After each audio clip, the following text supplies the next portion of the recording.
Join us Sundays for Simbata at 8 a.m.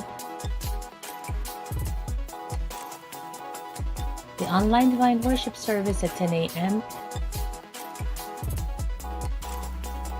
and Wednesdays at 7 p.m. for the midweek service via Facebook Live and YouTube.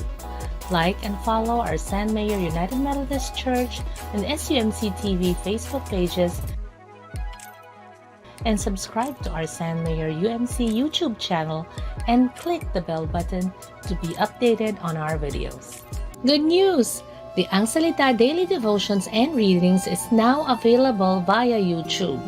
Listen, like, share, and subscribe to https youtube.com/angsalita_SUMC.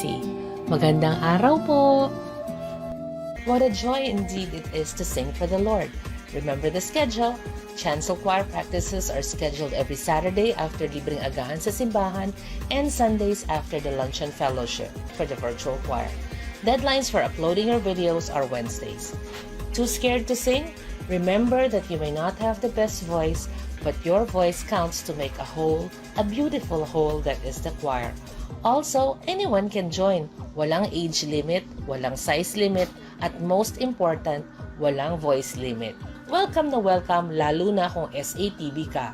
Kaya join our chancel and virtual choirs now and show the Lord just how much you love Him through our music ministry. If there's one ministry that San Mayor LED projector, wireless handheld microphones, and for the kitchen, an induction stove and oven toaster. You may also want to give seed money instead of the items mentioned. Remember, maliit o malaki, every little bit counts for the ongoing renovation and beautification of our multipurpose building's upper hall.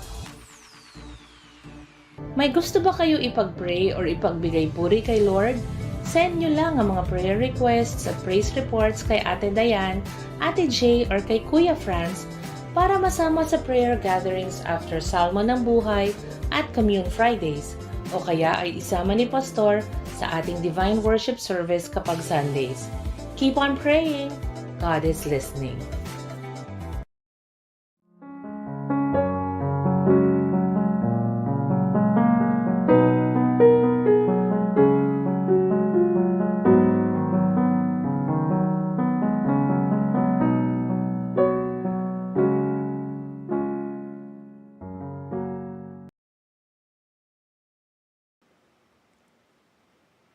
Isang nakapagpahingang gabi sa ating lahat.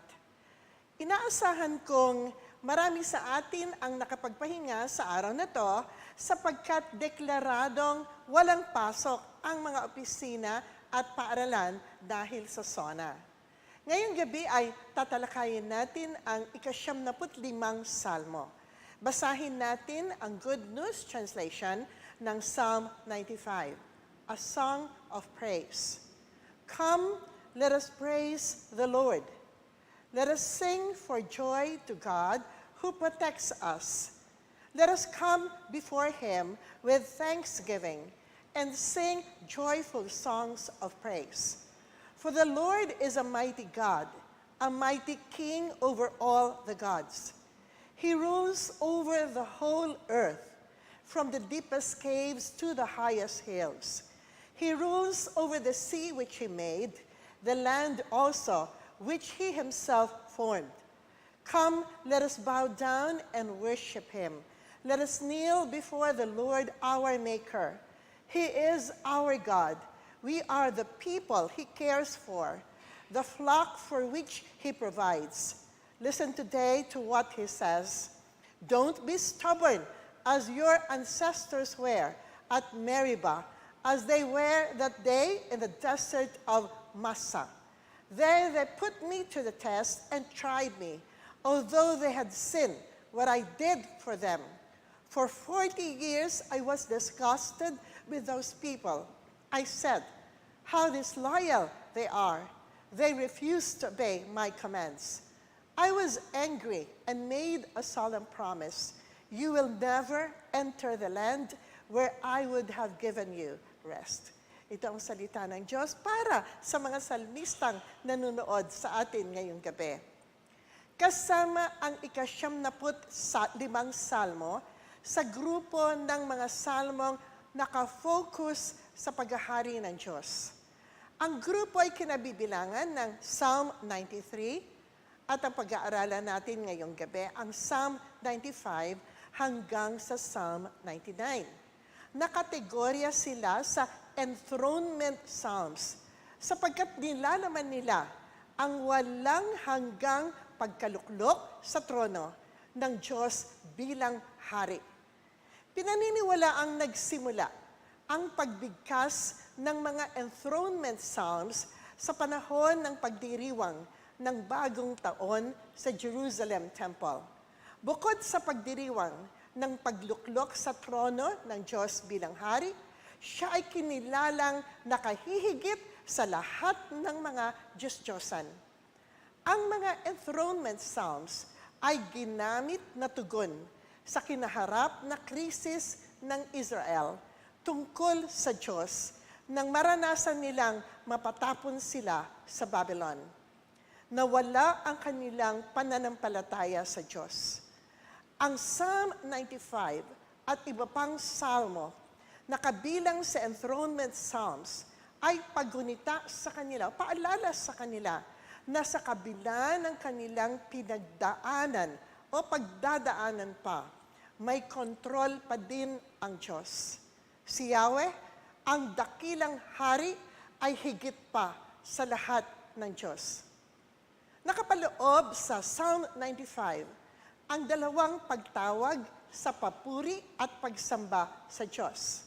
Ang verse 1 at verse 6 ay madalian at kinakailangang paglapit ng taong bayan upang magpuri sa Diyos. Basahin ko ang verse 1 at verse 6. Come, let us praise the Lord. Let us sing for joy to God who protects us. At sa verse 6, come, let us bow down and worship Him. Let us kneel before the Lord our Maker. Sinasabi sa Israel ng salmista na kumilos sila.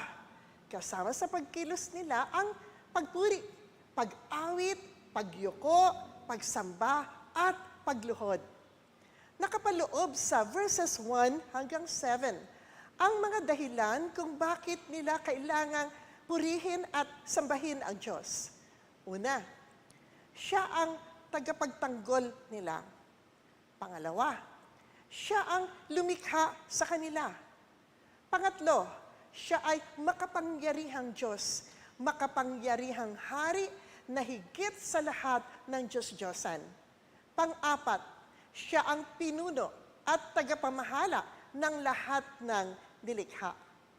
Sa mga verses na ito, pinakita ng salmista ang kalikasan o nature ng Diyos.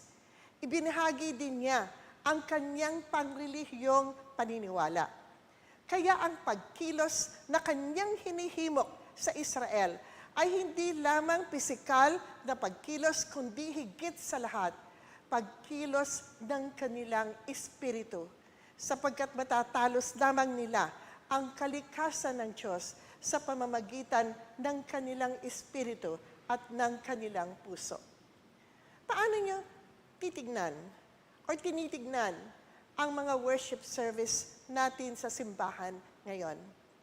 Para sa akin na pastor, mas challenging ang worship service natin ngayon sapagkat kinakailangang tawirin ng pinapaabot nating panalangin, awitin at mensahe ng buhay ang virtual na mundo. How do we relay to those watching us the joy and suffering we are going through as a church?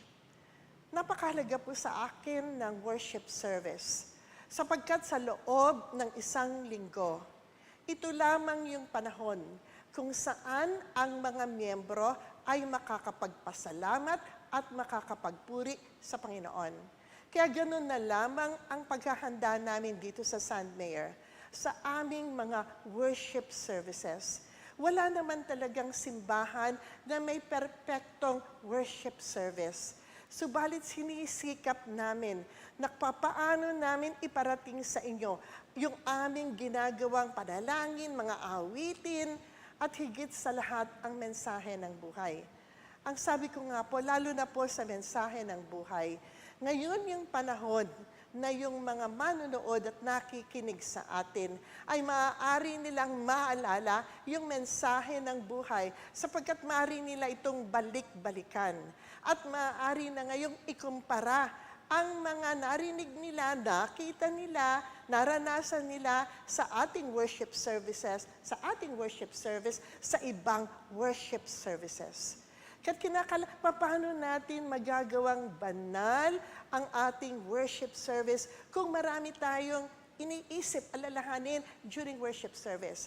Ako po, pag akyat ko po dito sa lugar na ito, sa chancel, bahagi po ng simbahan.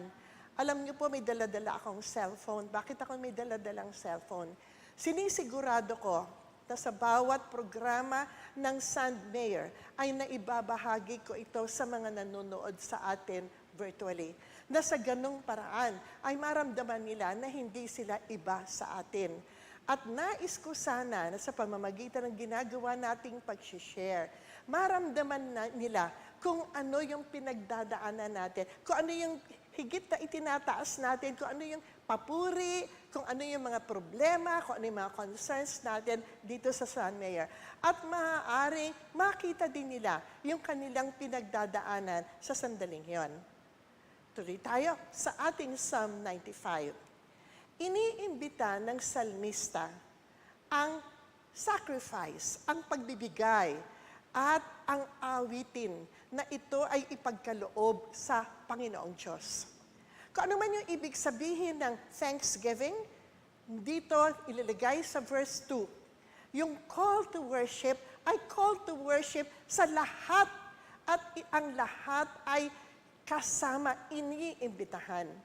All yung call to worship ay expression of reverence ng salmista sa Panginoong Diyos.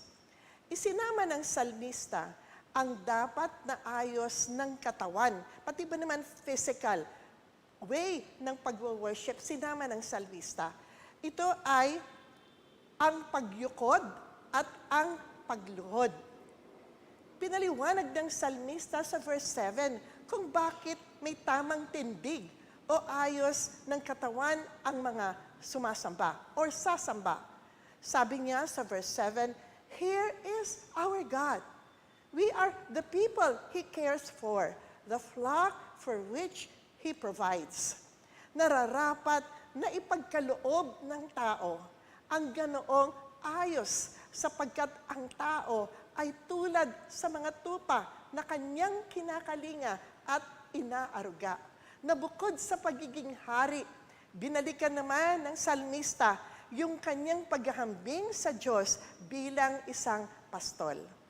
Sa dulo ng verse 7 ay may nakalpaloob na paggunita sa naging pasaway na ugali nila sa Diyos noong unang panahon. Basahin natin. Sa dulo ng verse 7, sinabi niya, "Listen today to what He says." At ito'y pinagpatuloy sa verse 8, 9, 10 hanggang 11. Verse 8, "Don't be stubborn as your ancestors were at Meribah, as they were that day in the desert at Massah. There they put me to the test and tried me, although they had sinned what I did for them. For 40 years, I was disgusted with those people. I said, how disloyal they are. They refuse to obey my commands. I was angry and made a solemn promise. You will never enter the land where I would have given you rest."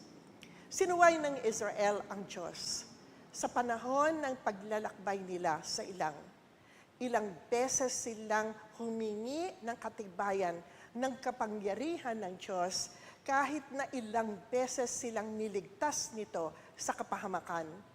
Pinapaabot sa kanila na huwag na nilang ulitin pa ang kasalanan ng kanilang mga ninuno upang matanggap nila ang kapahingahang pinagkaloob ng Diyos. Isa itong pagtawag din sa atin na maging tapat tayo sa Panginoong Diyos. Ano yung central theological message ng Psalm 95?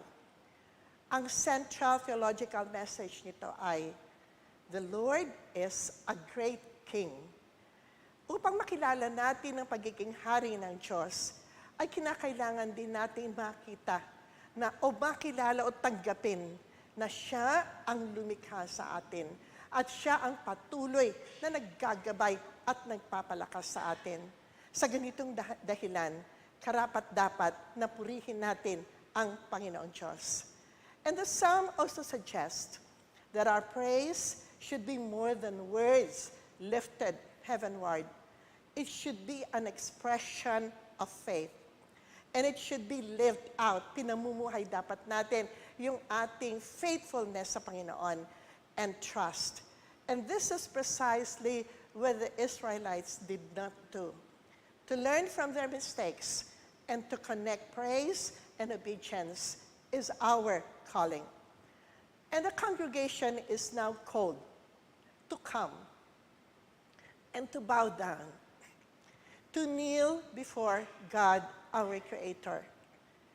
At makikita natin dito sa setting na ito yung, di ba pag nakikita natin o nakakatagpo natin yung hari, human king, hindi ba ang hinihingi sa mga servants o sa mga citizens ay sila ay kinakailang lumuhod at mag-bow down to show their homage to the human king? Kaya ngayon yung kongregasyon, when you come into the presence of God, you bow down in reverence and you await yung royal declaration ng Panginoong Diyos. At yung opening call to worship portrays God to us as Creator and ruler over creation. At yung pangalawang call to worship niya ay isang pagpapaalala sa kongregasyon na sila'y pag-aari ng Diyos. God created us, the people, and God leads us and promises to provide for us and protect us. Psalm 95 sings praise to God as sovereign and calls for faithfulness and response in contrast to what the ancestors did or responded to God in the wilderness. The psalm brings the past to bear on the present. Those who do not heed the warning of history may have the misfortune of repeating it. Ito yung warning that concludes the psalm's hopes for a better response to the praise sung in verses 1 to 7. Mga salmista, ano ang salmo ng buhay ninyo ngayong gabi? Ang pinili ko po ay mula, pwede naman po dalawa, kaya lang hindi sila magkadugtong. Mula po sa verse 1 hanggang verse 6. At verse 6, sabi po ulit, come, let us praise the Lord. Let us sing for joy to God who protects us. Come, let us bow down and worship Him.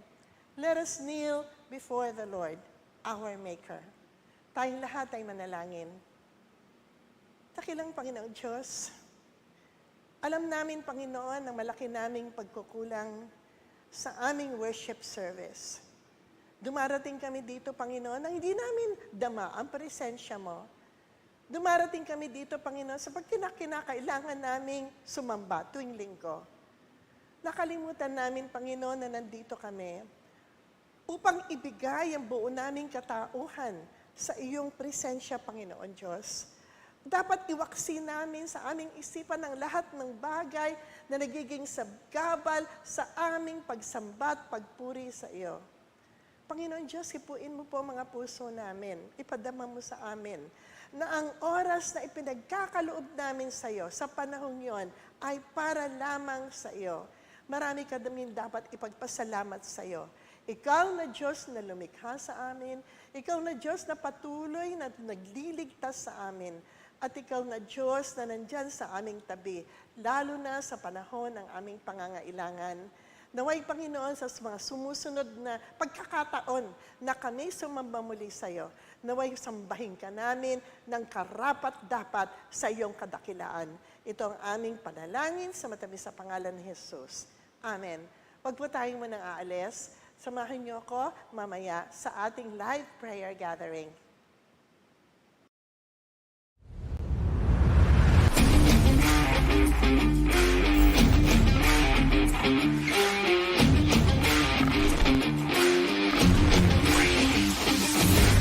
Church announcements and bulletins. Birthdays. Happy birthday on July 24 to Doc Meng's beloved sister, US-based Renita Florendo.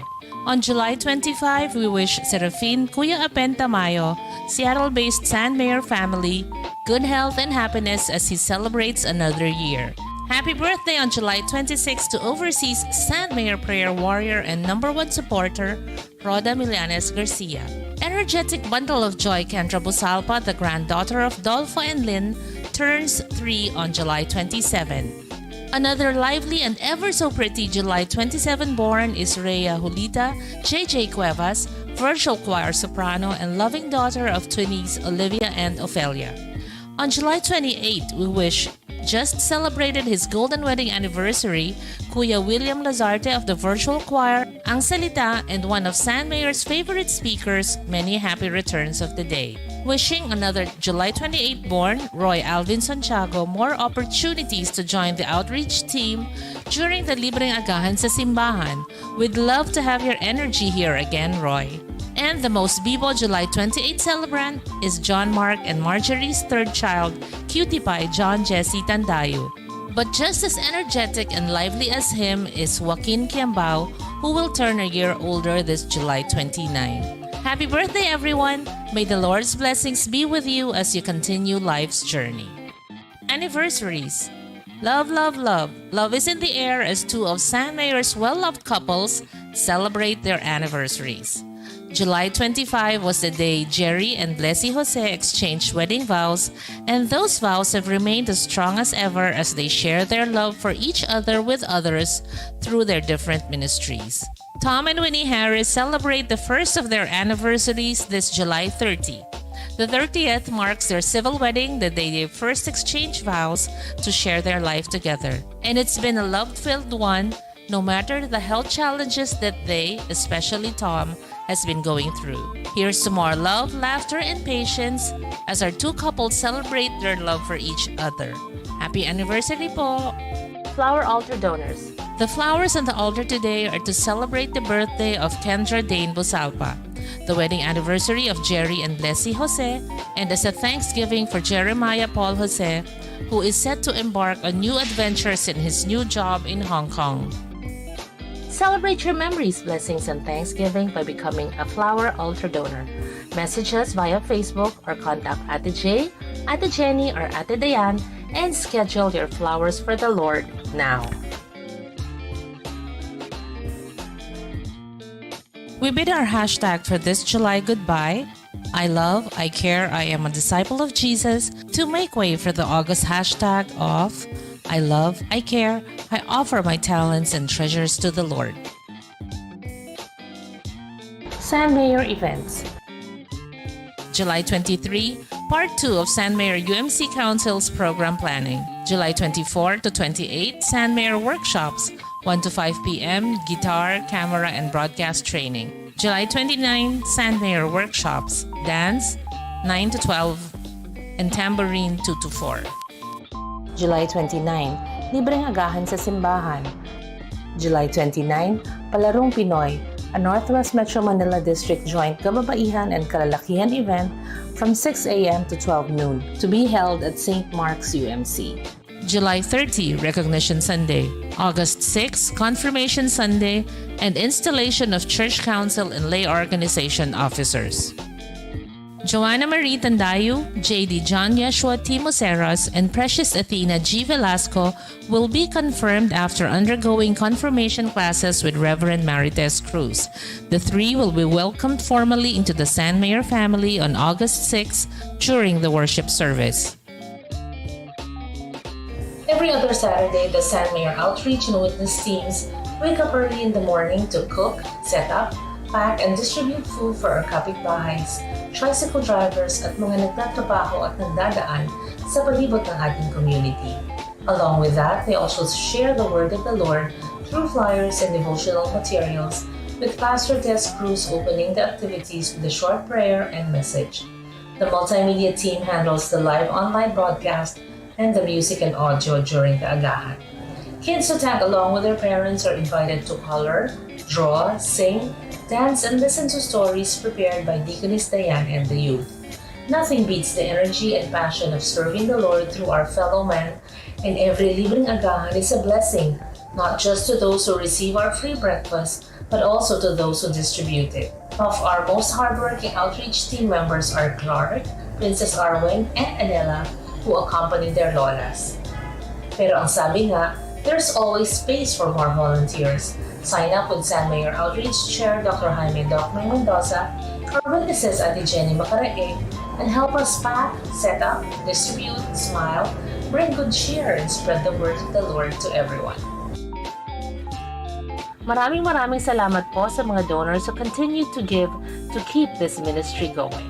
Fred Del Rosario, Jessie and Angie Mansala, Linda Lagidaw, Annie and Sonny Cabanta, Cora Dumawal, Dolly Arcilia, Lito and Estrella Chin, Ivy and Ninoy Busalpa, Rogelio Vicente, Nerissa and Roberto David, Oscar Madukdok Jr., Geneva Takasawa, Curly and Anthony Ligo, Tess Fortunato, Deogracia Canlas, our ever-faithful Good Samaritans. God bless your good hearts. Maraming salamat po.